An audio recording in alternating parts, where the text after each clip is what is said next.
প্রতিদিন এই মাংস খেতে কি আর ভালো লাগে? শরীরটা টান টান হয়ে গেছে, কিছুক্ষণ না বেরোলে কি আর হজম হবে?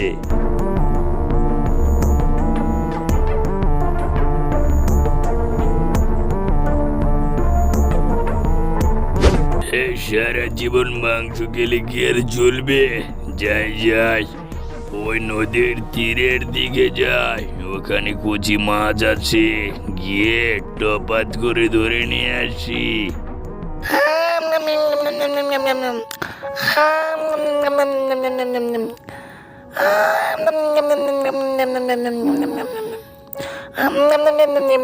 না না, এভাবে কি আর চলা যায়? কতদিন আর চিংড়ি মাছ, পুঁটি মাছ, কাঁকড়া গুলো খেয়ে থাকবো? মুখে একেবারে অরুচি ধরে গেছে রে বাবা। এখন একবার ওই জঙ্গলের দিকে যেতে হবে, খেতে হবে পুষ্টিকর মুরগিগুলো। যাই যাই, তাড়াতাড়ি চলে যাই, মুখে আমার মানছে না রে। আস্তে আস্তে এত দূরে চলে আসলাম, তাও নদীর তীরের টিকিটাও খুঁজে পেলাম না। I am the one and only the full and final the Bluetooth boy the bagh in this. আরে ওইটা বাঘ মামা না? যাই গিয়ে কিছু কথা বলে দেখি তো। আর হাতে কি মাংসের টোপলা, দেখি তো খেতে পারি কিনা। কি মামা, এই গরুর ঠ্যাং নিয়ে কোথায় যাচ্ছ?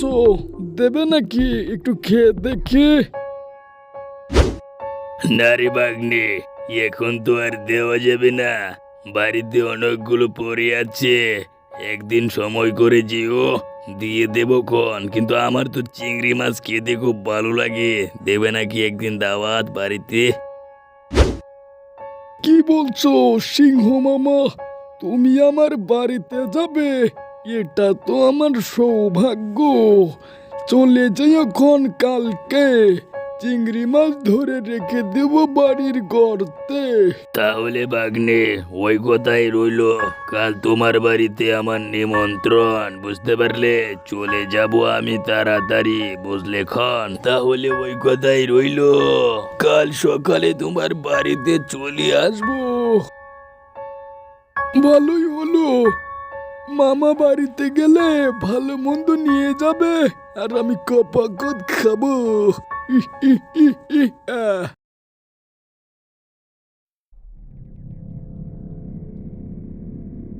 রে, আমার তো খিদে লেগে যাচ্ছে, ভাগ্নের বাড়িতে তাড়াতাড়ি চলে যায়, গিয়ে আবার খেতে হবে, ভোজনটা ভালোভাবে করে নেব। যাই যাই, আগে আনন্দ আকাশে বাতাসে, ভাগ্নের বাড়ি খেতে যাই, তাড়াতাড়ি তাড়াতাড়ি তাড়াতাড়ি। কি ভাগ্নে, কোথায় গেলে? দেখো আমি চলে এসেছি। ও ভাগ্নে, ভাগ্নে, এ শিয়াল ভাগ্নে, কোথায় গেলে? দেখো আমি চলে এসেছি।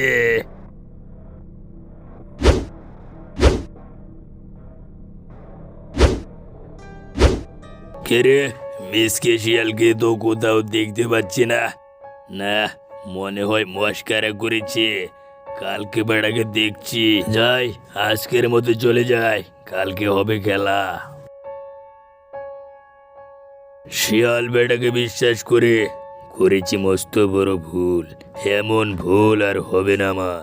ইয়ে মামা, এত চিন্তিত মনে হচ্ছে কেন তোমায়? শুনে বলো, কি হয়েছে তোমার ঘটনা?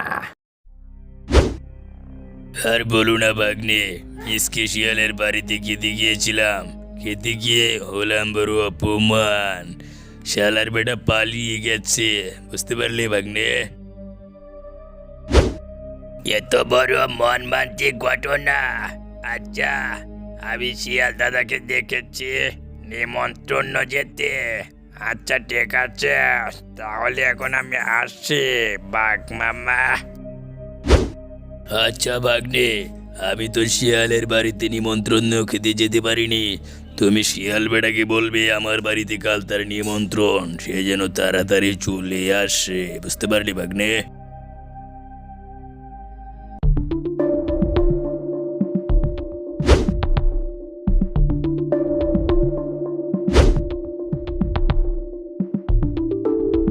খাও ভাগ্নে, তোমার জন্য আরো হাড় রেখেছি।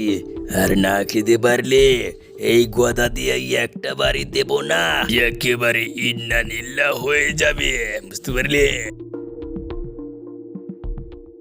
মামা, এবারের মতো আমাকে ক্ষমা করে দাও না। আর জীবনে এমন ভুল হবে না। দাঁত মনে হয় একটাও নেই, সকল দাঁত ইন্নানিল্লা হয়ে গেছে। মিলাদ পড়াতে হবে মনে হয়।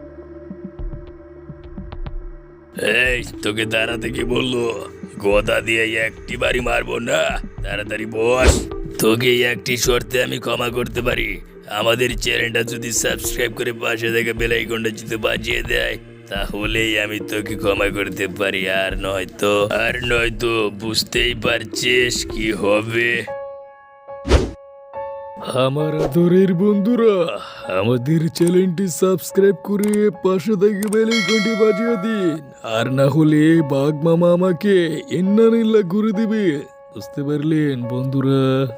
প্লিজ প্লিজ দয়া করে আমাদের চ্যানেলটি সাবস্ক্রাইব করে ফেলুন, আর না হলে কতল হয়ে যাব।